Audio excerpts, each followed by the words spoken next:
Saudara milik Tuhan Yesus Kristus, pada hari ini kita akan mendengarkan firman Tuhan dari Kisah Para Rasul pasal 20, ayatnya yang ke-33 sampai dengan 35, yang demikian firman Tuhan.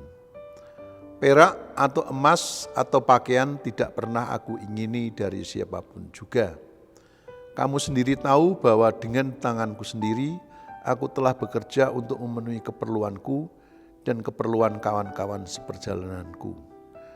Dalam segala sesuatu telah kuberikan contoh kepada kamu bahwa dengan bekerja demikian kita harus membantu orang-orang yang lemah dan harus mengingat perkataan Tuhan Yesus, sebab ia sendiri telah mengatakan adalah lebih berbahagia memberi daripada menerima. Kita bisa melihat di mana-mana banyak orang tidak mandiri, dididik sejak kecil karena tidak dipersiapkan di dalam berbagai kehidupan yang baik, sehingga menjadi orang yang menjadi masalah di tengah-tengah kehidupan masyarakat atau di tengah-tengah gereja, misalnya para pengemis atau orang-orang Kristen yang senantiasa menjadi beban bagi jemaat atau masyarakat, sehingga pembangunan negeri kita tidak menjadi baik walaupun rencana pembangunan dilakukan di mana-mana. Demikian juga di tengah gereja kita. Nah, karena itu kekasih Tuhan Yesus Kristus, sebelumnya saya sampaikan salam, kiranya kasih Tuhan dan damai sejahtera-Nya ada pada kita sekalian. Amin. Di dalam ayat yang kita baca ini, Rasul Paulus memberikan pemahaman kepada kita bahwa menjadi seorang rasul dan memberitakan Injil sebenarnya sudah selayaknya pada zaman dahulu mendapatkan berbagai upah yang mesti harus diterimanya karena dia akan melakukan perjalanan yang penting.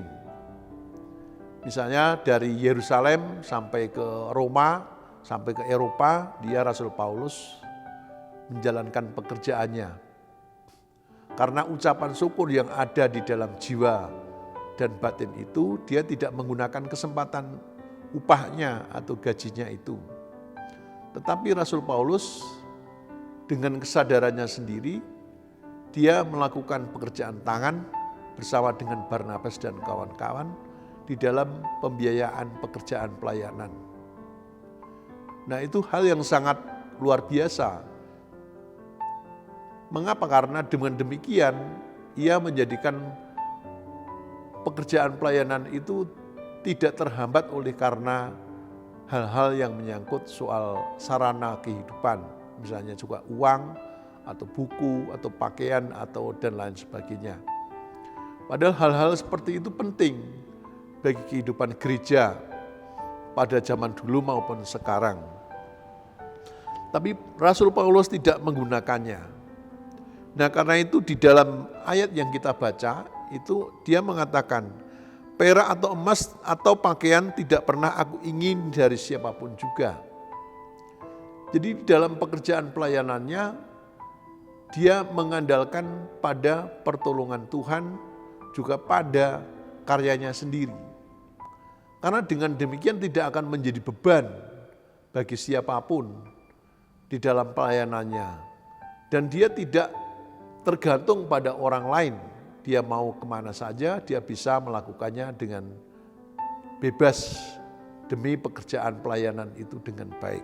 Kamu sendiri tahu, artinya pekerjaan pelayanan itu dilakukan benar-benar dilihat oleh orang lain.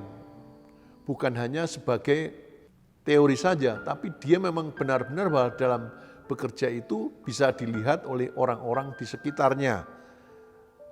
Bahkan Rasul Paulus bisa turut juga membiayai kawan-kawannya di dalam pekerjaan pelayanan. Misalnya bagi pekerjaan para rasul dalam memberitakan Injil itu.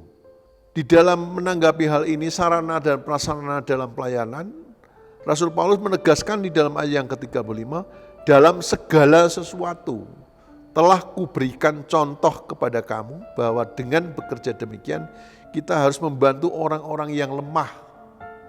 Jadi melihat lingkungan masyarakat, tempat di mana pelayanan itu akan dilakukan, tidak selamanya berhadapan dengan orang-orang yang mampu membiayai atau orang-orang yang secara finansial, secara keuangan bisa membiayai pelayanan.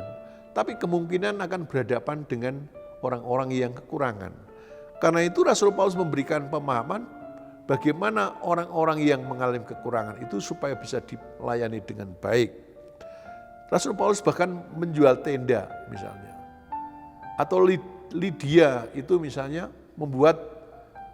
menjahit kain ungu. Artinya di sini kemandirian soal keuangan, soal sarana, prasarana pelayanan itu dilakukan, diperhatikan dari dirinya sendiri. Sehingga dengan demikian maka pelayanan gereja benar-benar dari hati yang sungguh-sungguh, yang benar-benar dipersiapkan. Kembali kepada firman yang Tuhan Yesus katakan bahwa adalah lebih berbahagia memberi daripada menerima. Artinya kekasih Tuhan, orang yang bisa bekerja memberi adalah orang-orang yang produktif. Dan di dalam produktifnya itu dia mempunyai rencana pekabaran Injil. Sehingga dimanapun dia bisa melakukan dan dimanapun dia bisa membawa perubahan yang terbaik atau menjadi berkat bagi banyak orang. Kalau kekasih Tuhan, tema kita adalah lebih berbahagia memberi daripada menerima. Itu harusnya menjadi tema gereja kita.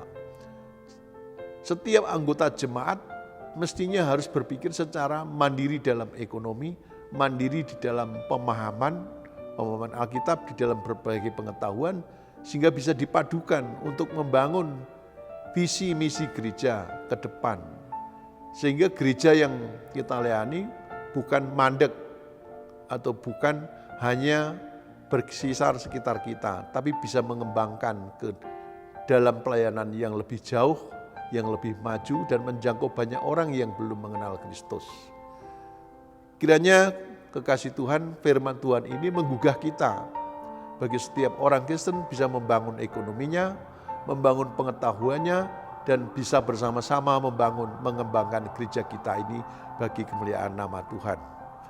Nah, saya akan mengajak Bapak Ibu sekalian untuk bertanya, supaya menjadi kita yang berkembang sebagai gereja Tuhan. Contohnya demikian. Pernahkah saudara-saudara menyadari nilai keselamatan dalam Tuhan Yesus Kristus itu amat mahal? Bisakah kita membayar nilai keselamatan itu? Ketiga, pentingkah saudara-saudara mempersembahkan jiwa, raga, harta, cita-cita untuk PI? Kiranya dengan pertanyaan ini menggugah batin kita untuk semakin mengembangkan gereja kita, warga jemaat kita demi pembangunan gereja Tuhan. Kiranya kasih karunia Allah dan damai sejahtera-Nya senantiasa menyertai kita. Amin.